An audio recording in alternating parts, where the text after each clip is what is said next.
Sa bulan puso ko ay lagi nasugatan. Siniseryoso ko bakit ako iniiwanan. Kaya ngayon nagising na ako sa katotohanan. Nalolokohin lang kami ng mga kababaihan. Kaya ngayon napagpasyahan na bakla aking iibigin. At ipapadama ko ang himig ng aking damdamin sa kanya.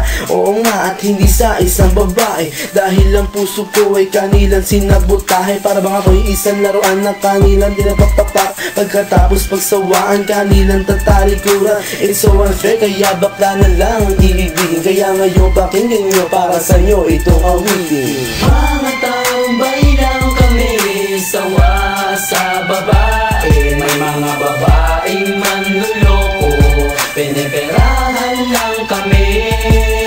Kaya ngayon bakla na lang ang aming iibigin. Masarap magmahal ang bakla, okay sarap. Hinanakit sa babae ang dahilan kung bakit nagmahal ako ng tulad niya kahit siya ay pangit at di niya pinagkait at sa akin hindi lumapit. Kaya hanggang ngayon virgin pa ang aking pit. At alam ko namang wala akong kahati, di ko siya mabubuntis pagkat pareho kami ng are. Grabe, buong buhay niya ay sa akin binigay. Lahat-lahat kanyang inalay, basta wag akong mawalay. Di na kita iiwan kahit na ikay bakla, basta tiwala mo sa akin, sinkinang nantala at totoo. Relasyon natin ay parang ginto, mahal kita, wag lang sana ako magkatulo. Mga tambay lang kami, sawa sa babae. May mga babaeng manluloko, piniperahan lang kami.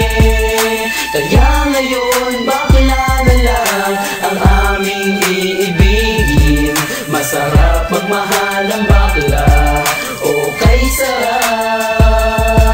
Nasulat ko ang kantang ko dahil sa galit, pagkat sa tuwing nagmamahal puso ko'y napupunit. Ginawa ko naman ang lahat, sa kanya lang inilaan. Binigay ang nais na luho pati yaing katawan. Pero kapalit nito isa pa lang at taksilan. At nagawa pa niya na ako'y pagtawanan. Kaya ngayon si Lenja labis ang pag-iyak. Puso ko'y parang sagasaan ng 5 mililitra.